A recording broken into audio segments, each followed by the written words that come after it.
News చూస్తున్నాం. కరీంనగర్ జిల్లా మానుకొండూరు మండలంలో దారుణం చోటు చేసుకుంది. భూమి విషయంలో ఇద్దరు రౌడీ షీటర్ల మధ్య గత కొంతకాలంగా నడుస్తున్న వివాదం ఒకరి హత్యకు దారితీసింది.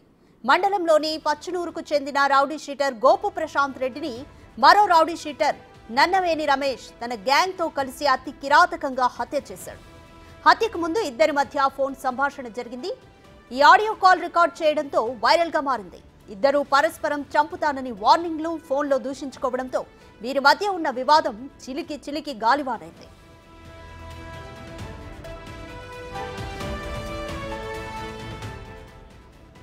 ప్రశాంత్ను చంపుతానని ఛాలెంజ్ చేసిన రమేష్ తన గ్యాంగ్ తో కలిసి రెక్కి నిర్వహించి మరీ హత్యకు పథకం వేశాడు. వీరి కదలికలు గమనించిన ప్రశాంత్ ఊటూరు గ్రామ శివాలయంలో తలదాచుకున్నాడు.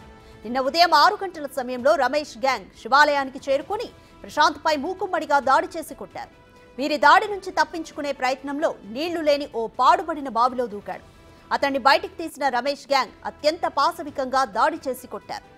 అనంతరం కారులో కిడ్నాప్ చేసి తీసుకువెళ్తూ ప్రశాంత్ను చిత్రహింసలకు గురి చేశారు. చివరికి బీర్ బాటిల్తో గొంతు కోసి దారుణంగా హత్య చేశారు. అనంతరం మృతదేహాన్ని పెద్దపల్లి జిల్లా సుల్తానాబాద్ మండలం గర్రేపల్లి గ్రామ శివార్లోని మానేరు నదిలో పడేశారు.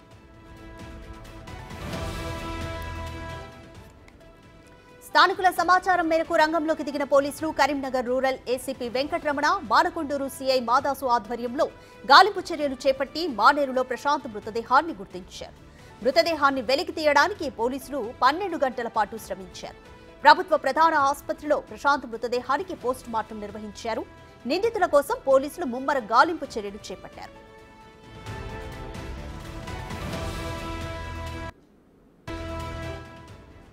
ప్రశాంత్ రెడ్డిని దారుణంగా మట్టుబెట్టిన రమేష్ గ్యాంగ్ హైదరాబాద్ కు పారిపోయినట్లుగా పోలీసులు గుర్తించారు. కరీంనగర్ పోలీస్ కమిషనర్ అభిషేక్ మహంతి ఈ హత్యపై ప్రత్యేక దృష్టి పెట్టారు. మద్యం మత్తు, గంజాయి సేవించిన కారణంగానే ఇటువంటి దారుణ సంఘటనలు చోటు చేసుకుంటాయని కమిషనర్ పేర్కొన్నారు. సికింద్రాబాద్ లో ఈ గ్యాంగ్ ను అదుపులోకి తీసుకున్నట్లు సమాచారం అందింది. అయితే పోలీసులు ఇంకా ధృవీకరించలేదు. గ్రామంలో పోలీసు బందోబస్తును పటిష్టం చేశారు.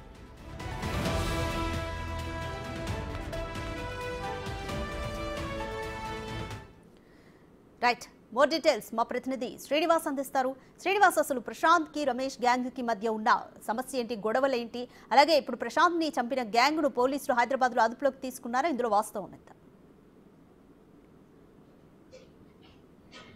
ఎస్ రాధిక, కరీంనగర్ జిల్లా లోపల ఒక వ్యక్తిని కిడ్నాప్ చేసి హత్య చేయడం అనేటువంటిది ఇప్పుడు జిల్లా వ్యాప్తంగా అయితే ఒక సంచలనంగా మారినటువంటి పరిస్థితి కనబడుతుంది. ఇటు ప్రశాంత్ రెడ్డి తర్వాత రమేష్ ఇద్దరు కూడా రౌడ్ షీటర్లుగా ముద్రపడినటువంటి వ్యక్తులే.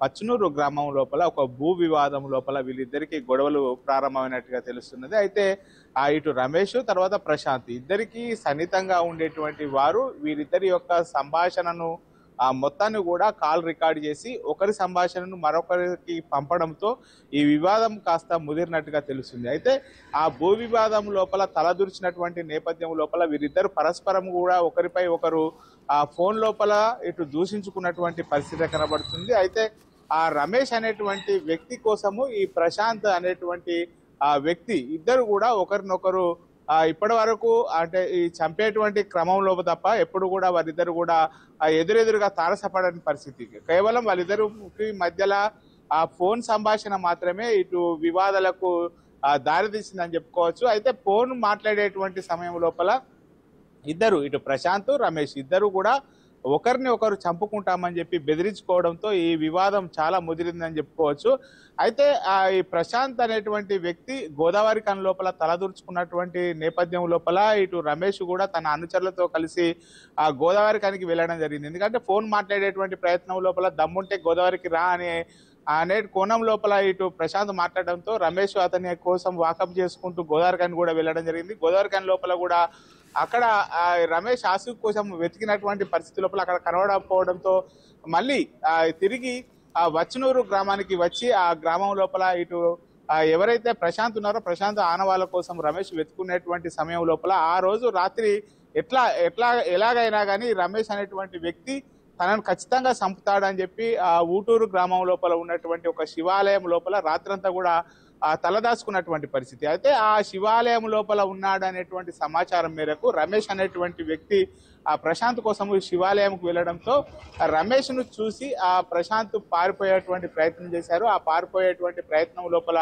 ఆ శివాలయం దగ్గర ఉన్నటువంటి బావి లోపల పడడంతో ఆ బావిలో ఉన్నటువంటి ఆ ప్రశాంత్ను రమేష్ యొక్క అనుచరులు తమ వద్ద ఉన్నటువంటి బీర్ సీసాలతో కావచ్చు, తర్వాత రాళ్లతో మొత్తం కూడా ఇటు అతని పైన దాడి చేయడం జరిగింది. ఆ దాడి చేసేటువంటి క్రమం లోపల అతనికి తీవ్ర గాయాలు కావడంతో అతడు స్పృహ కోల్పోయినటువంటి పరిస్థితి. మళ్ళీ బావి నుంచి బయటకు తీసి రమేష్ మరియు అతని యొక్క అనుచరులు తమ వెంట తీసుకొచ్చుకున్నటువంటి వాహనం లోపల మొత్తం ఒక మెడకు తాడుతో కట్టి గుంజుకు వెళ్ళారని చెప్పి గ్రామస్తులు చెప్తున్నారు. అయితే వాళ్ళు వారించడంతో ప్రశాంత్ అనేటువంటి వ్యక్తిని ఆ జీబీ లోపల వేసుకొని ఆ కత్తితో పొడిచి చంపారు. ఆ మొత్తం కూడా శవం యొక్క ఆనవాళ్ళు తెలవకుండా అక్కడ పక్కనే ఉన్నటువంటి ఆ సమీపం లోపల ఉన్నటువంటి వాగులో పడివేసి వాళ్ళు పరారైనట్టుగా తెలుస్తున్నది. మొత్తానికైతే ఆ పోలీసులు ఆ గ్రామం లోపల ఉన్నటువంటి సీసీ కెమెరాల ఆధారంగా మొత్తం కూడా వివరాలు సేకరించారు. వాళ్ళు తప్పిపోయేటువంటి ప్రయత్నం చేసేటువంటి క్రమం లోపల హైదరాబాద్ లోపల పోలీసులు కూడా ఈ రమేష్ మరియు అతని యొక్క గ్యాంగ్ ఎవరెవరైతే హత్యకు పాల్పడ్డారో వాళ్ళందరినీ కూడా అదుపులోకి తీసుకున్నారు. కానీ ఇంకా ఇప్పటి వరకు పోలీసులు అయితే ధృవీకరించని పరిస్థితి. ఈ రోజు అరెస్టును చూపేటువంటి అవకాశం ఉన్నట్టుగా తెలుస్తుంది రాధిక మనకు. Thank you Srinivas.